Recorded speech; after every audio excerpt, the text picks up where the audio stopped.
Now lately I've been talking to a lot of people, and I've been putting out the idea, can you make bread from plants in the wild? Alright?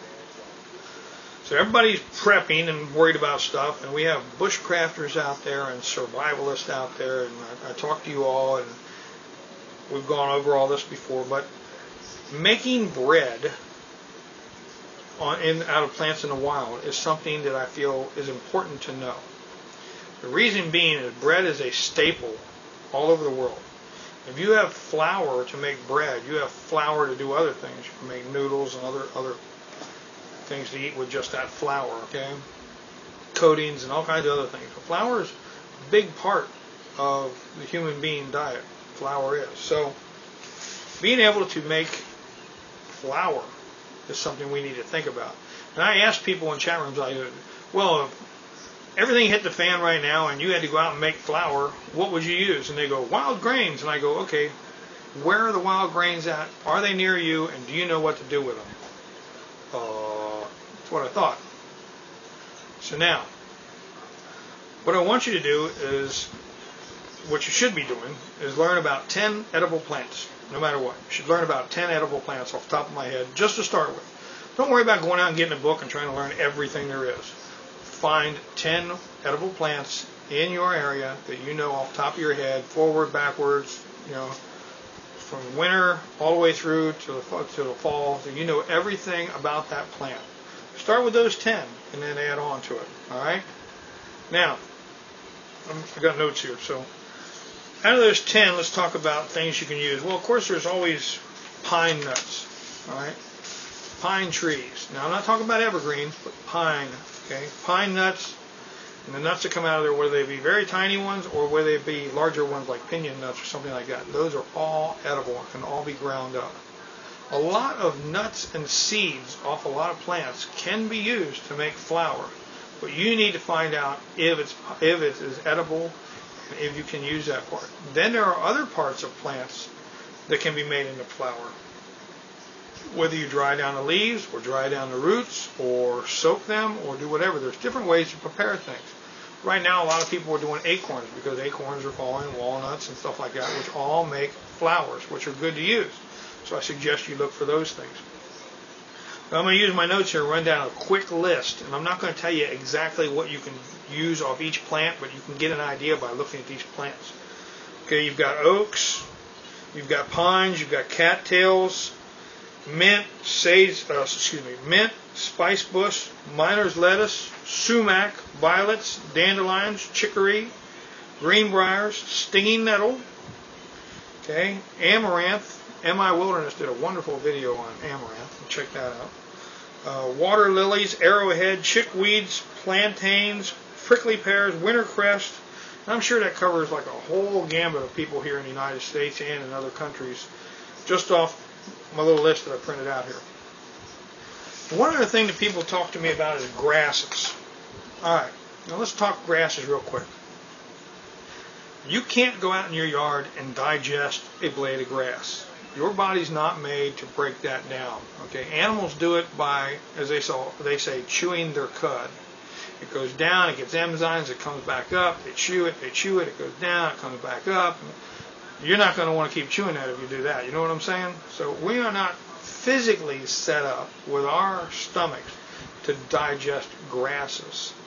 However, we can digest grass seeds. All right?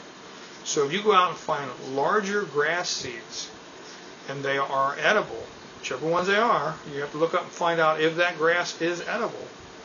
You can make a flour from those grass seeds. That being said, you need to think about this. There is, off the top of my head, ergot, which is a very bad fungus that attacks grasses. Okay, to the grass. Sometimes you'll see a big blade of grass up, and you'll see that pretty little top, and it's got the seeds hanging off of it. It kind of looks like wheat, and you go, oh, that's nice.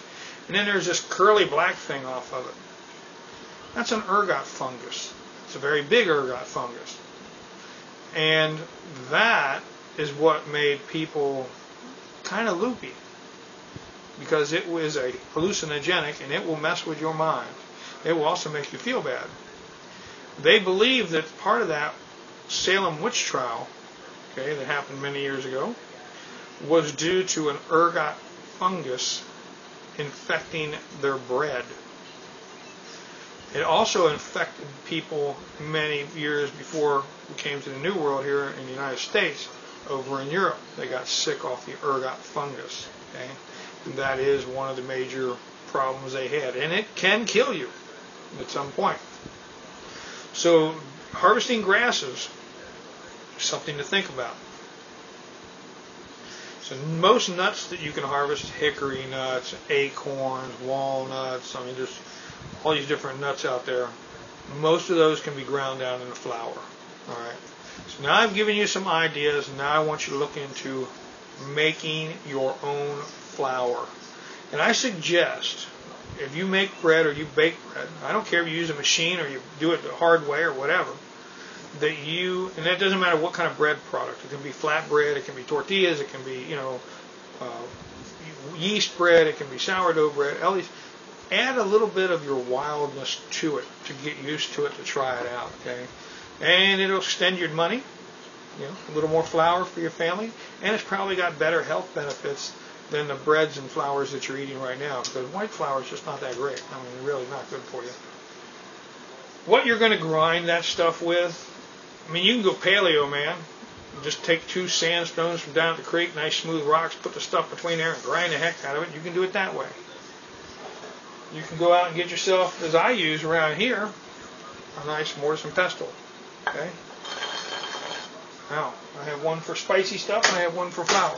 This is my flour one, that's why it looks so much cleaner than my spicy one. But,